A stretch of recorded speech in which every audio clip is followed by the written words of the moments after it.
बिस्मिल्लाहिर्रहमानिर्रहीम। अस्सलामु अलैकुम।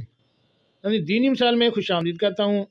मेरी आज की इस वीडियो का मौजू है कि औरतों का खूबसूरत बनने के लिए अपनी भुवें तराशना यानी आईब्रोज़ बनवाना शरीयत इस्लामी में कैसा है।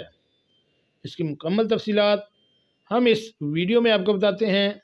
चलिए नाज़रीन, शुरू करते हैं आज की वीडियो। नाज़रीन, थ्रेडिंग का हुक्म। एक सवाल यह है कि मालूम ये करना है कि क्या थ्रेडिंग कराना जायज़ है या नाजायज़। ख़वातीन करा सकती हैं, इनके लिए जायज़ है या नहीं। दाढ़ी के बाल जो गाल के बहुत ऊपर आ जाएं, इनकी थ्रेडिंग कराना सही है या नहीं।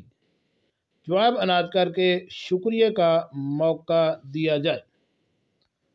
तो नाज़रीन, इसका जवाब इस तरह है कि चेहरे के बाल साफ़ करने के लिए थ्रेडिंग का तरीका इख्तियार करने की गुंजाइश है, मगर ऐसी शक्ल बनाना जायज़ नहीं जिससे हिजड़ों के साथ मुशाबहत हो जाए।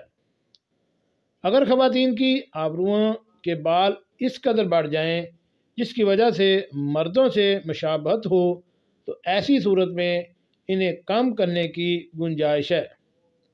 जबड़े की हड्डी के ऊपर गालों पर जो बाल उग आएँ, इन्हें साफ़ करना जायज़ है। ये फतवा नंबर 20 दिया गया है और ये फतवा दारुल इफ्ता जामिया उलूम इस्लामिया अल्लामा मोहम्मद यूसुफ बनौरी टाउन वालों ने दिया है। इसके बारे में किसी भी किस्म की आपको कोई भी राय हो तो हमें कमेंट्स बॉक्स में लाजमी कमेंट्स कीजिएगा। ऐसी मालूमाती वीडियो हासिल करने के लिए मेरे इस चैनल दीनी मसाइल को